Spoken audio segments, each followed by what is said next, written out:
Hey there YouTube, my name's Robbie and you are watching Robbie Rigs. Now for today's build we are going to be making an LED panel light. The light that we're going to be using today, a recessed LED. All the materials that I'm going to be using for this build have been sourced from Dollar Tree. Just prior to this, I had forgotten to mention that I'd purchased the LED light for $2 at Goodwill. Everything else that I'm using here, including the tools, have been purchased from the Dollar Tree. So I want you to sit back and relax and enjoy the rest of this video. They're just $1 a piece, low threshold of entry, and let's just get into the parts. So for this build, you're going to need 4 pieces of foam corbel. The only thing that's important is that you have 1 piece of white, because this is going to act as your faceplate as well as your reflector. Next up we have masking tape. We also have a box cutter. Do yourself a favor, put a fresh blade on this because it will still work, but clean edges is really satisfying. Next up here we have contact paper. You need some sort of ruler or measuring stick. For this one I'm using a ball level, but it's super glue, as well as these corner bumpers that you put on tables. Generally if you have a toddler, you might even have some of these knocking around in your drawer. So now that that's out of the way, let's go ahead and get into the build.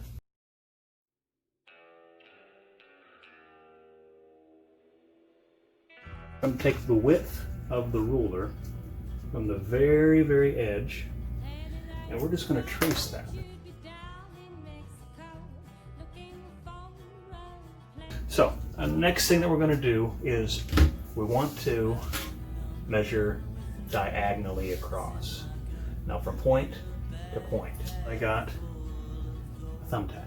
Just put this at the very corner. We're trying to connect this end to this end. So what I'm doing, I'm going to look right down this sight here, all the way across.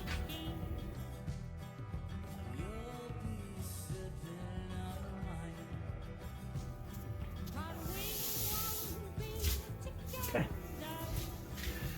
Difficult to see, but we now have a square line and then one diagonal here.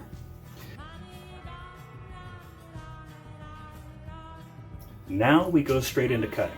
So one thing that I suggest, go through angles that are comfortable for you.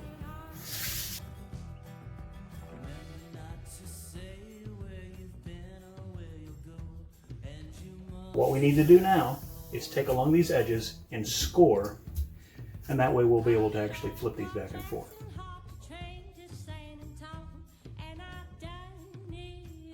And gentle pressure, what we measured with.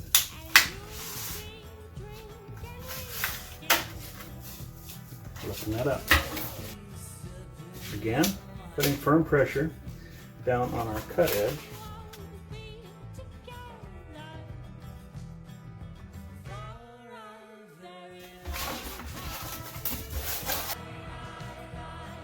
What I'm going to do is I'm going to go 1 inch this way, and I'm going to go 3 inches this way.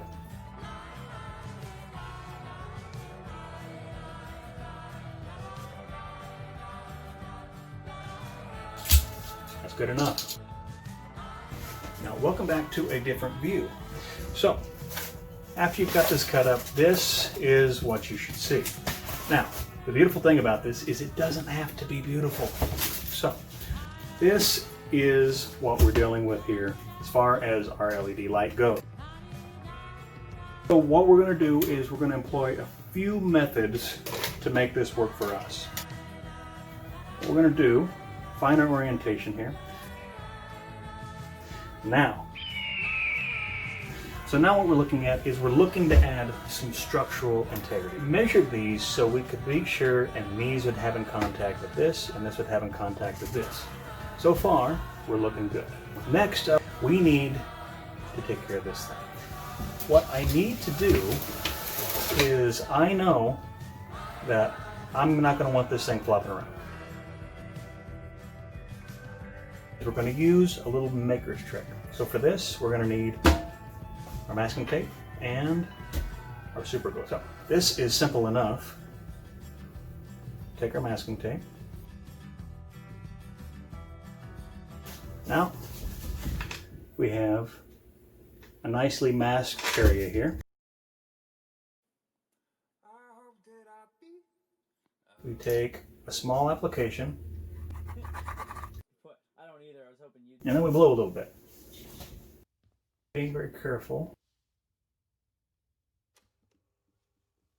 Moment of truth. We are at ease.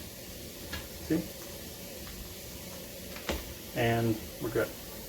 That's not going anywhere. Now that this is manageable, what we're going to do is we're going to take these little flaps, pull them up, and put them in here.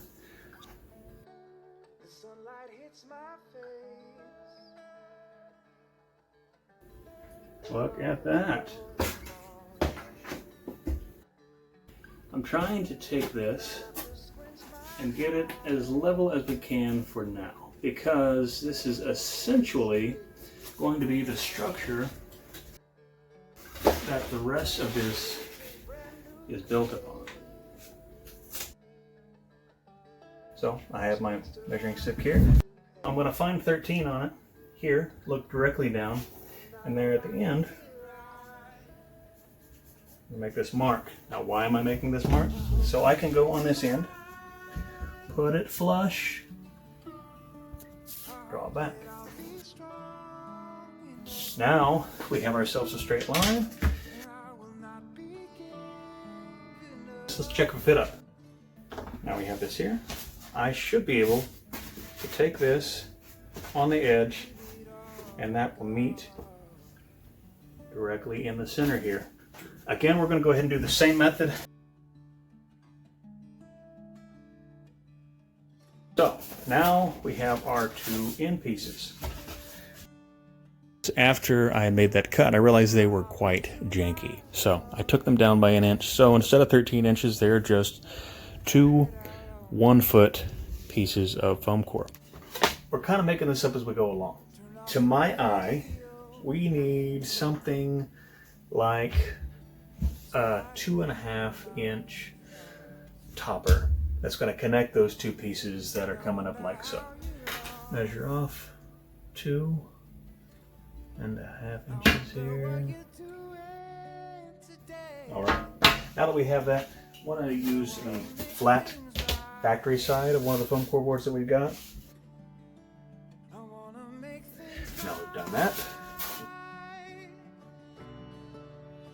See that little jagged tear that we got there? Flip it over from this side, opposite of where the jagged edge started. Alright, now in general, this is what we're looking for here. I'm eyeballing it, make sure it looks mostly flat. There's no warble that we're going to see in here. And then we're going to take these two pieces, the two 12-inch pieces that we have, and we're going to put those on the ends here. So what I've done, I have our two pieces here. This is going to be our little roof. I went ahead and put little ones down here on this end, so I know that this is the orientation that I'm working with. I'm going to put the blade where I can see the end of it, just outside of my end mark that I want to be the top, and I'm going to make sure this inside of the blade stays on that inside edge, giving me a bevel, if you will. Now we have our bevels, so they all have this look here. Go ahead and butt these up, and I'm going to run a line of masking tape, like so. Now we're going to take this side here,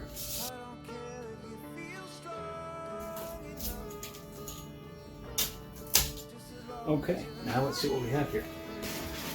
3 pieces masked together. Now let's see how this houses over the edges. Now what you're seeing here, I'm going to go ahead and put it to the side. Now one thing you'll notice I did here, I put a single notch.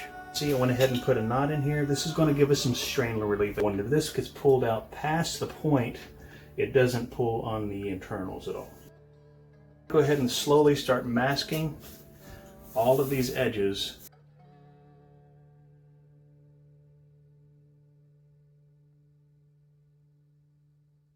Now, both sides are matching up nicely here. We got this little floating top.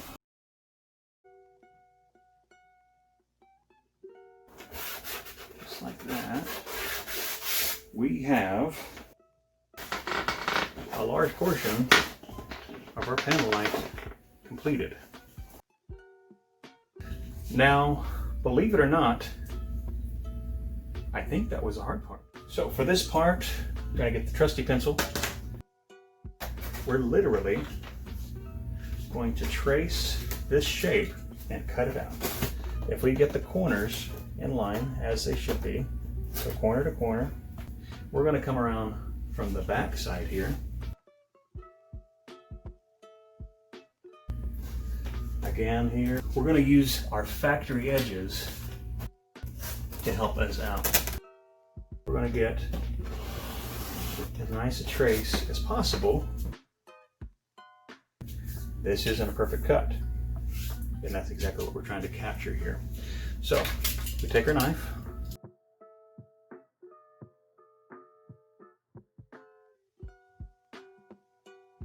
one matching piece here, and we have another piece. Now at this point you might see that you have some areas that are a little proud. That is the beauty of the foam core.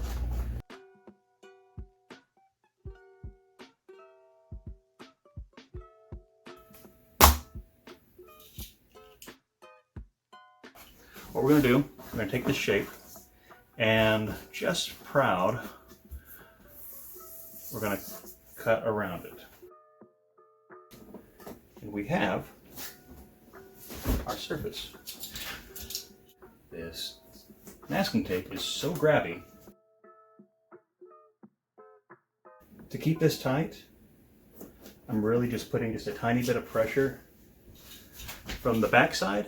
I'm pulling on the cloth on the back side and I'm pushing in with my thumbs.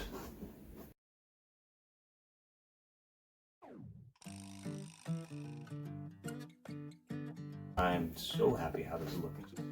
Now, I know it's tacky for me to seem impressed with myself, but I'm kind of impressed with myself. It is time for contact paper. Okay, so first things first, I did a rough fit up, and we're going to need every bit of this, if not more than what we have. So we're going to be clever where we can hopefully have our cake and eat it too.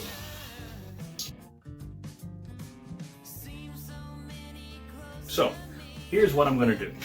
Right here, I'm going to use my first knuckle, and I believe that if I put that much on there, that's going to give me more than enough coverage over the masking tape on these lips that are on the side here.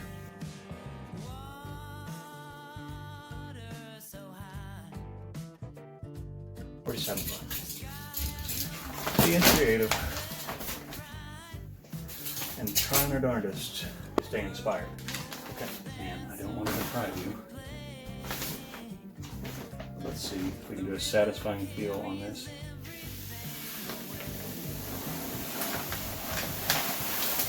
Oh, in one go. So what I'm doing now is I'm eyeballing it on both sides. And I'm just trying to make sure that they're roughly going to be the same equal distance here, because I'm trying to maximize my use out of this.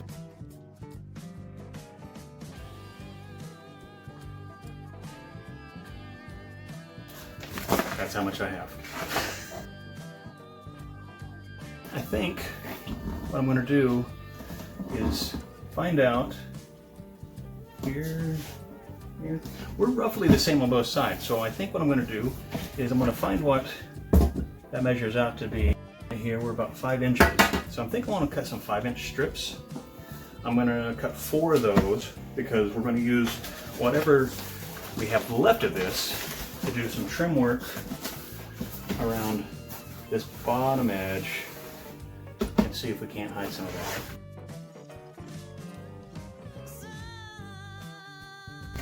We're going to use the same one-finger method here. We're ready for another satisfying feel.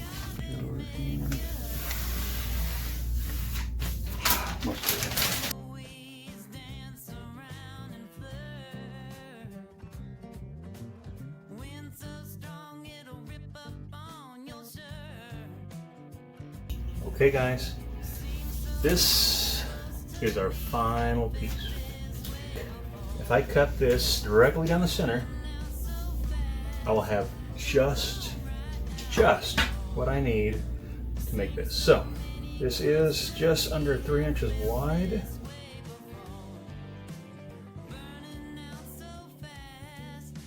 We are on to the corner bumpers.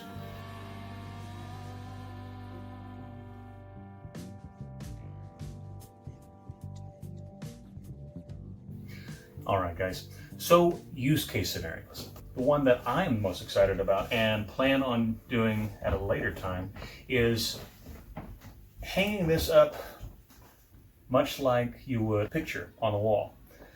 This is light enough to where if you were to attach a string and connect it with a thumbtack, there's no reason why you wouldn't be able to pin this up wherever you want. With that being said, if you took a third one, you could then make this adjustable.